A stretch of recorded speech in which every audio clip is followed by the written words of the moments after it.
Good morning dear students. एक बार पुनः आप सभी छात्रों का हिंदी की इस कक्षा में स्वागत है।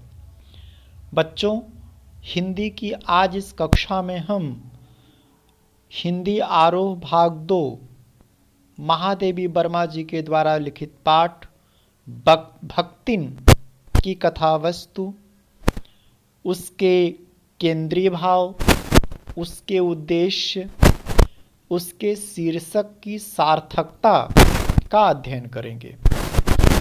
भक्तिन महादेवी जी का प्रसिद्ध संस्मरणात्मक रेखा चित्र है, जिसमें लेखिका ने अपनी सेविका भक्तिन के व्यक्तित्व का परिचय देते हुए उसके अतीत और वर्तमान का बड़ा ही सुंदर और मार्मिक चित्रण प्रस्तुत किया है।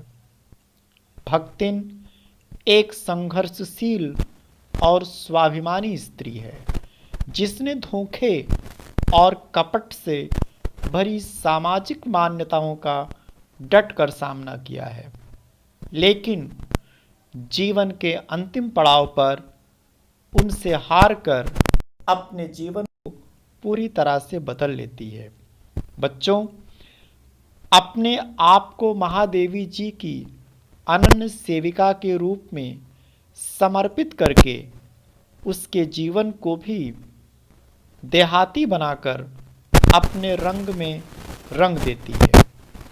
महादेवी जी भक्तिन को अपने व्यक्तित्व का अंश मानकर उसे खोना नहीं चाहती। बच्चों, भक्तिन, जिसका वास्तविक नाम लक्ष्मी था, लेखिका महादेवी वर्मा की सेविका है। बचपन में ही भक्तिन की मां की मृत्यु हो जाती है। सौतेली मां ने 5 वर्ष की आयु में विवाह तथा 9 वर्ष की आयु में गौना कर भक्तिन को ससुराल भेज देती है। ससुराल में भक्तिन ने 3 बेटियों को जन्म दिया, जिस कारण उसे सास और जेठानियों की उपेक्षा सहनी पड़ती थी। हमेशा सास और जेठानियां आराम फरमाया करती थी और भक्तिन तथा उसकी छोटी छोटी बेटियां घर और खेतों का सारा कार्य किया करती थी। भक्तिन का पति उसे बहुत चाहता था। अपने पति के स्नेह के बल पर भक्तिन ने ससुराल वालों से अलगौझा कर अपना अलग घर बसा लिया और सुख से रहने लगी। परंतु भक्तिन का दुर्भाग्य, अल्प आयु में ही उसके पति की मृत्यु हो गई। ससुराल वाले भक्तिन की दूसरी शादी कर उसे घर से निकालकर उसकी संपत्ति हड़पने की साजिश करने लगे। ऐसी परिस्थितियों में भक्तिन ने अपने केस मुड़ा लिए और वह एक सन्यासिन बन गई। भक्तिन एक स्वाभिमानी, एक संघर्षशील, एक कर्मठ और दृढ़ संकल्प वाली स्त्री है, जो पितृ सत्तात्मक मान्यताओं और छल कपट से परे समाज में अपने और अपनी बेटियों के हक की लड़ाई लड़ती है। घर गृहस्थी संभालने के लिए अपनी बड़ी बेटी के दामाद को बुला लिया, परंतु यहाँ पर भी दुर्भाग्य ने उसका साथ नहीं छोड़ा। अचानक उसके दामाद की भी मृत्यु हो जाती है। भक्तिन के जेठ जेठौत अर्थात परिवार के लोगों ने मिलकर साजिश रचकर भक्तिन की विधवा बेटी का विवाह जबरदस्ती अपने तीतरबाज साले से करवा देती हैं। पंचायत द्वारा कराया गया यह संबंध दुखदायी होता है। दोनों माँ बेटी का मन घर गृहस्थी से उचट गया। निर्धनता आ गई। लगान न चुका पाने के कारण जमींदार ने भक्तिन को दिन भर धूप में खड़ा रखा। अपमानित भक्तिन पैसा कमाने के लिए गांव छोड़कर शहर आ जाती है और महादेवी वर्मा जी की सेविका बन जाती है। भक्तिन के मन में महादेवी जी के प्रति बहुत आदर, समर्पण और अभिभावक के समान अधिकार भाव है। वह छाया के समान महादेवी जी के साथ रहती है।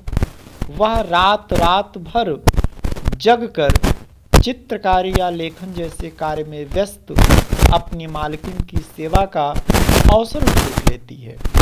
महादेवी भक्तिन को नहीं बदल पाई, पर भक्तिन ने महादेवी वर्मा को बदल दिया। भक्तिन के हाथ का मोटा देहाती खाना खाते खाते महादेवी वर्मा जी का स्वाद बदल गया। भक्तिन ने महादेवी को देहात के किस्से, कहानियाँ, किंवदंतियाँ कंठस्थ करा दी। स्वभाव से कंजूस होने पर भी भक्तिन पाई पाई कर जोड़ी हुई 105 रुपए की राशि को सहर्ष महादेवी जी को समर्पित कर देती है। जेल के नाम से थर थर कांपने वाली भक्तिन अपनी मालकिन के साथ जेल जाने के लिए बड़े लाट साहब तक से लड़ने को तैयार हो जाती है। भक्तिन महादेवी के जीवन पर छा जाने वाली एक ऐसी सेविका है जिसे लेखिका हमेशा अपने पास रखना चाहती है। कभी भी लेखिका उसे खोना नहीं चाहती। बच्चों, भक्तिन पाठ का उद्देश्य यह है कि भक्तिन पात्र का मानसिक द्वंद्व, अंतर्द्वंद्व व पीड़ा का लेखिका महादेवी वर्मा जी ने बड़ा ही सुंदर चित्र प्रस्तुत किया है। भक्तिन संस्मरण में लेखिका ने एक ऐसी देहाती वृद्धा का चित्रण किया है जिसके अतीत व वर्तमान का चित्रण किया गया है। लेखिका ने भक्तिन की तुलना हनुमान जी से की है। भक्तिन का नाम, वास्तविक नाम लक्ष्मी था। 5 वर्ष की आयु में 9 वर्ष की आयु में गौना हो गया। पिता के मृत्यु का समाचार बीमाता व सास ने नहीं पहुंचने दिया। बड़ी बेटी के विवाह के उपरांत पति भी स्वर्गवासी हो गया। किसी प्रकार 2 बेटियों के हाथ पीले किए, लेकिन ईश्वर कृपा से घर जमाई बड़ा दामाद भी स्वर्ग सिधार गया, अर्थात उसकी भी मृत्यु हो गई। भक्तिन जैसी साहसी महिला जीवन में संघर्ष ही करती रही। वह हिम्मत नहीं हारती है। वह अंत में लेखिका की सेवा में उपस्थित होती है। वह हनुमान जी की तरह लेखिका की सेवा करती रहती है। वह सदैव आत्मविश्वास का परिचय देती है। पढ़ी लिखी ना होने पर भी वह लेखिका की सहायता करती रहती थी। लेखिका पर स्वयं भक्तिन का इतना बड़ा प्रभाव पड़ा कि वह स्वयं देहातीन हो गई। वह बेटी दामाद के बुलावा आने पर भी लेखिका का साथ छोड़कर जाने को तैयार न हुई। इस प्रकार हम देखते हैं बच्चों कि भक्तिन के रूप में आदर्श सेविका का रूप प्रस्तुत किया गया है। वह अपने चरित्र व स्वभाव से सभी को अपनी तरफ आकर्षित कर लेती है। बच्चों, यदि भक्तिन पाठ के शीर्षक की सार्थकता के विषय में देखा जाए तो भक्तिन शीर्षक बहुत ही सरल व संक्षिप्त है। पाठ का शीर्षक पढ़ते ही पाठकों के मन में यह विचार उठता है कि वह भक्तिन कौन है। क्या कोई बैरागी औरत है? लेखिका ने स्वयं कहा कि भक्तिन के वेशभूषा में गृहस्थ व सन्यासी का सम्मिश्रण है। वह एक ग्वाला की कन्या थी। भक्तिन का वास्तविक नाम लक्ष्मी था। कहानी के आरंभ से लेकर अंत तक भक्तिन के इर्द गिर्द ही घूमती है। कहने का तात्पर्य ये है, कहानी का प्रारंभ और कहानी का अंत भक्तिन के चारों तरफ घूमता है। भक्तिन के जीवन के संघर्षमय पक्ष का चित्रण करना लेखिका के जीवन का परम उद्देश्य रहा।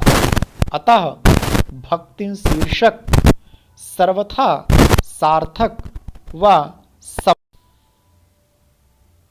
अतः निष्कर्षतः यह कहा जा सकता है कि महादेवी वर्मा जी के द्वारा लिखित यह पाठ भक्तिन एक ऐसा संस्मरण है जिसमें महादेवी वर्मा जी ने एक व्यक्ति के व्यक्तित्व और उस व्यक्ति के कृतित्व, व्यक्ति के जीवन में आने वाले उतार चढ़ाव, व्यक्ति के जीवन में आने वाले सुख दुख और व्यक्ति के जीवन में आने वाले लाभ हानि का स्मरण कराते हुए एक ऐसे साहस, एक ऐसे आत्मविश्वास के रूप में भक्तिन को प्रस्तुत किया है जो सामान्य व्यक्तियों के लिए एक आदर्श प्रस्तुत करती है।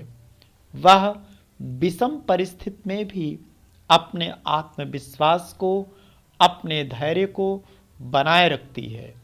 वह खून के रिश्ते से ज़्यादा भावनात्मक रिश्ते को महत्व देती है। अतः यह प्रमाणित हो जाता है कि व्यक्ति के जीवन में भावनात्मक रिश्तों का जो महत्व है वह कहीं कहीं पर खून के रिश्तों से ज़्यादा सर्वश्रेष्ठ और सकारात्मक सिद्ध होता है। अतः हम कह सकते हैं कि महादेवी वर्मा जी के द्वारा लिखित यह पाठ पूर्णतः शीर्षक की दृष्टि से सार्थक और स्पष्ट है, जो मनुष्य के जीवन को एक नई दशा और दिशा देने का कार्य करता है। बच्चों, हिंदी की अगली कक्षा में हम इसके आगे इनके प्रश्नों के विषय में चर्चा करेंगे। हम आशा करते हैं कि आप अपने पूरे परिवार के साथ स्वस्थ और सुरक्षित होंगे। हम आपके उज्जवल भविष्य की कामना करते हैं। धन्यवाद।